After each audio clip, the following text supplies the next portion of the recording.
He didn't say much, just showed up early every Thursday, rain or shine, wore the same flannel shirt, same scuffed boots, and carried a battered thermos like it was part of his soul. The range opened at 7, but he was always there by 6:45. No smile, no chit-chat.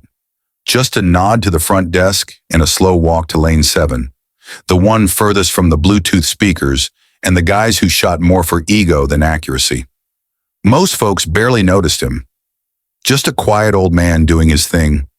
But there was something different about him, even if folks couldn't quite name it. Not in how he talked. He rarely did, but in how he moved. Steady, deliberate, like every step meant something. Like maybe, just maybe, the silence around him had weight. Some weight that came from a place deeper than most of us will ever see. Every single time, it was the same. He'd sign his name on the clipboard, just Martin, no rank, no titles, then head out back to lane 7 with nothing more than a pistol case, a box of .45s, and that old thermos tucked under his arm. No high-end gear, no cameras, no bragging. Just him and 30 rounds. His stance was always perfect. Feet planted, elbows tucked, breathing like clockwork. The younger guys used to laugh, call him Pops or Flannel Santa. They joked that he probably drove trucks before retiring and now shot to kill time. They had no idea. The range staff noticed the way he scanned his surroundings before he shot, the way he paused before each trigger pull, like he was playing the whole sequence out in his head. It wasn't showy, but it was surgical, the kind of precision that doesn't come from practice. It comes from necessity. Then came the day the young ones rolled in, a pack of Navy SEAL recruits, loud and full of fire, swaggering like they owned the gravel under their boots. They laughed, slapped backs, compared groupings before they'd fired a shot.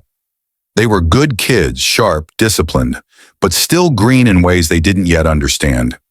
One of them, Jared, stood out. Lean frame, sharp jaw, and a trident pin stitched to his duffel bag. You could tell by the way he checked his corners and watched the exits. He wasn't all talk. He'd seen something, done something, and more importantly, he knew how to pay attention. At first, even he didn't notice Martin. Why would he? Just another civilian burning paper targets. But the difference between boys and warriors is that warriors know when silence is saying something loud.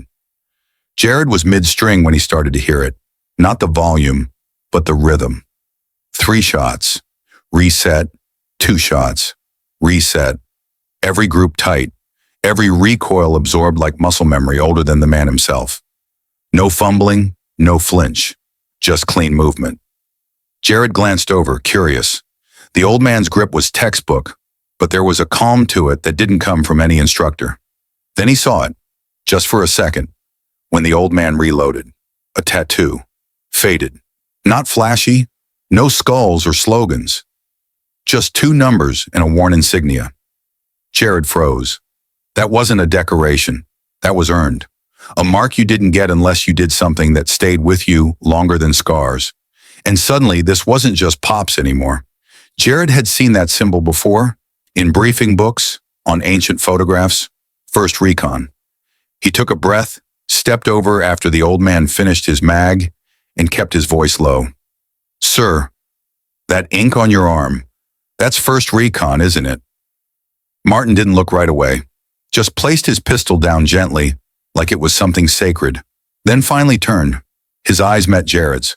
No smile, no confirmation, just one word. Once. That was it, but Jared understood. It wasn't a brush-off, it was a boundary, a crack in the wall, not an invitation.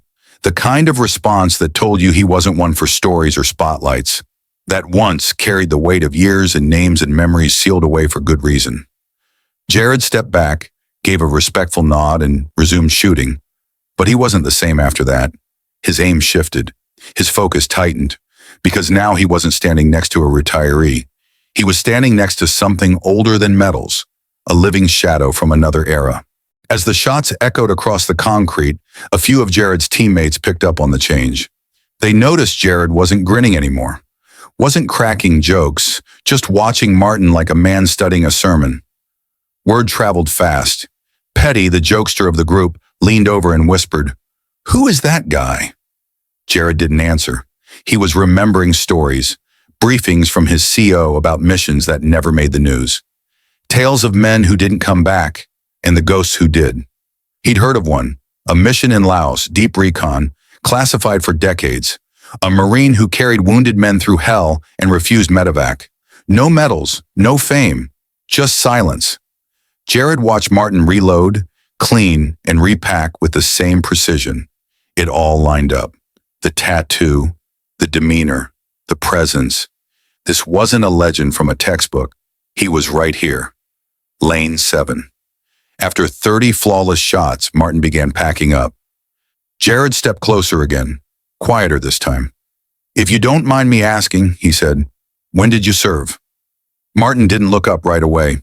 He finished cleaning his pistol, locked the slide back, then replied, 66 to 74, recon, Southeast Asia. That was all, but it was everything.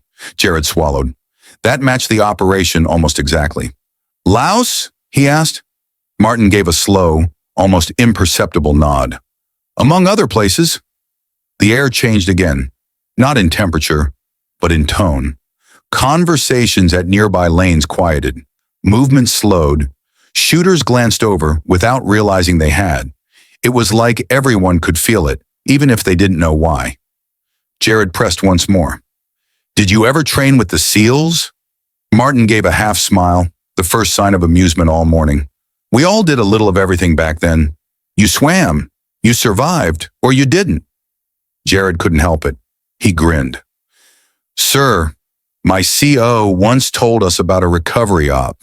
1971. Deep jungle. The guy leading the exfil was shot but carried out 2 others under fire. Said it was blacked out for years." Martin didn't blink. A lot of things were blacked out for years.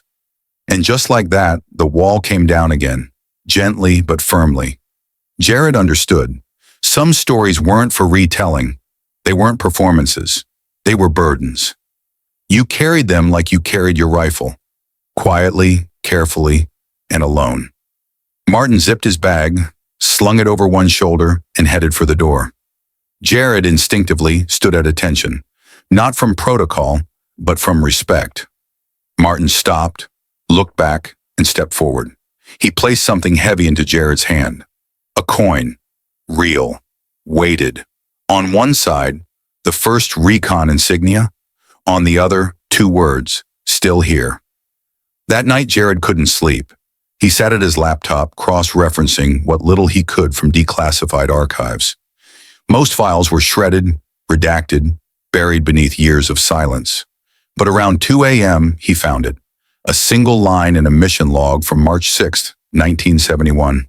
SSGT Thomas Martin, 1st Recon, Laos, extraction under fire, recovered 7, wounded, refused medevac, award recommendation declined. File sealed, no ceremony, no photo, just those words, now silent. That part hit hardest. Silent, not missing, not dead, just done talking. That's what warriors like Martin became. They didn't blog about it, didn't brag at bars. They showed up, fired 30 rounds and disappeared. But now Jared knew, and so did his team. The man at Lane 7 wasn't forgotten anymore. The following Thursday, Martin came back. Same truck, same thermos, same slow, steady walk to Lane 7. But something was different now. Jared and 3 of his team were already there, early, waiting. Not to crowd him, not to pry, just to be there.